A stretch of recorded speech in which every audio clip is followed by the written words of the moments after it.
Jadi wak geng, buat kalian yang pengen ke Jepang, ada 5 hal yang nggak mesti harus kalian lakukan ketika kalian ingin tinggal dan bekerja di Jepang.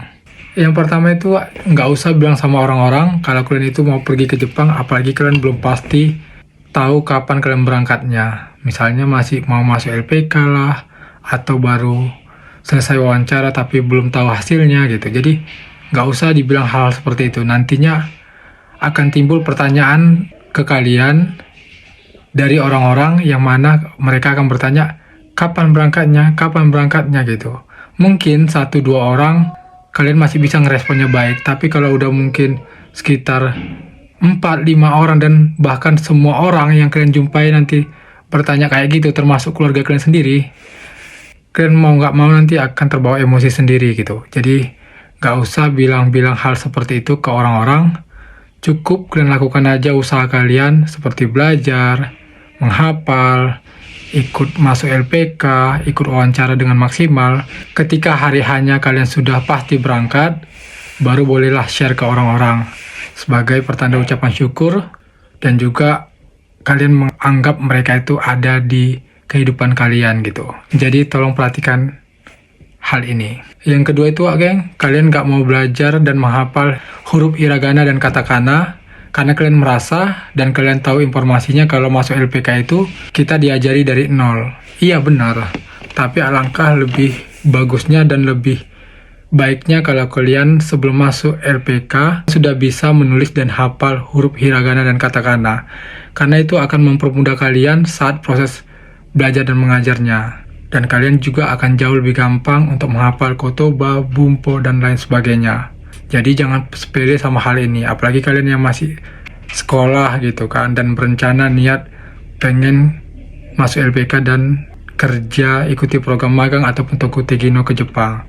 Nah dari sekarang aja di start, minimalnya belajar huruf hiragana dan katakana. Karena apapun ceritanya, kalaupun kalian nggak jadi planningnya pergi atau merantau ke Jepang, setidaknya ilmu itu penting gitu. Jadi nggak salah untuk dipelajari dari sekarang. Yang ketiga ini wak geng, ngeremehin kemampuan diri sendiri. Banyak orang yang gampang ngeremehin kemampuan kita gitu. Termasuk itu diri kita sendiri. Kita gampang merasa, aku kayaknya nggak mampu, aku kayaknya nggak kuat, aku kayaknya nggak mungkin lah bisa kesana gitu. Jujur aku pribadi sangat kurang suka dengan pemikiran kayak gitu. Karena jujur aku juga datang dari orang yang diremehkan. Bahkan satu LPK aku dulu itu pada saat senseiku membuat challenge untuk apalah istilahnya itu ya, disuruh berdiri gini, jatuhin diri sendiri, nanti ditangkap oleh teman di belakang, dan itu aku nggak mampu melakukannya. Dan kata-kata yang pernah aku dengar dari senseiku dan teman-temanku juga pada saat itu bilang, berarti kau orangnya nggak fighter, nggak pemberani gitu, dan nggak akan mungkin kau bisa sampai ke Jepang. Tapi buktinya Wak, sampai sekarang aku masih di Jepang, dan mereka yang dulunya kelihatan mampu melakukan hal itu, ya bukan aku ngeremehin atau ngerendahin mereka, malah nggak nyampe ke Jepang gitu. Dan sekarang aku nggak tahu kabar mereka di mana. Jadi jangan pernah kalian berpikir kalau kalian itu nggak mampu lah, nggak inilah karena kalian nggak bisa melakukan hal seperti yang dia lakukan. Enggak. Rezeki orang berbeda-beda. Yang penting tujuan kalian itu, niat kalian itu baik, dan kalian berusaha untuk belajar mati-matian. Nggak ada gunanya itu, aku kencang larinya, aku kuat nafasnya, aku bisa push up sampai 1000 kali.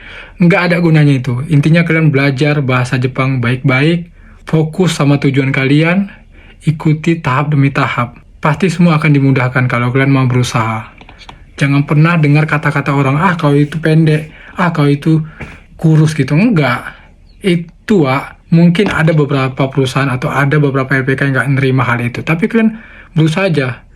Kalian makan yang banyak, kalian olahraga, kalian usahakan tambah tinggi kalian. Kalau kata orang-orang, udah umur 17 tahun ke atas udah sulit untuk nambah tinggi badan.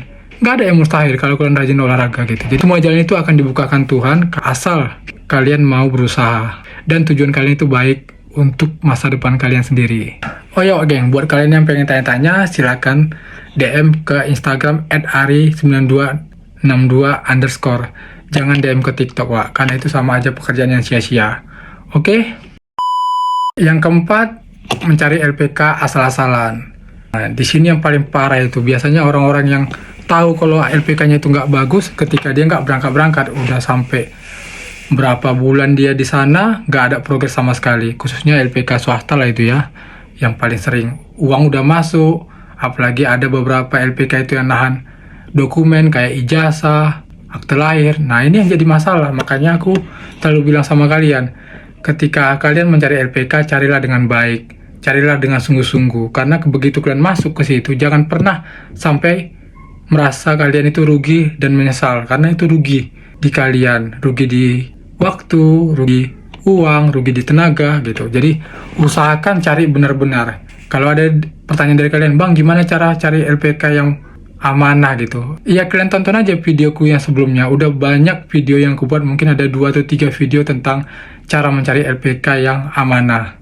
Cek aja di situ gitu, kalian pasti tahu. Dan aku nggak pernah sampai saat ini merekomendasikan LPK manapun, termasuk LPK ku dulu, karena LPK ku dulu juga udah tutup menurut informasi yang aku dengar. Jadi aku nggak bisa merekomendasikan LPK manapun sampai saat video ini dibuat. Oke Wak Geng? Jadi kalian harus benar-benar mencari LPK yang benar-benar bagus, agar kalian tidak menyesal di kemudian hari.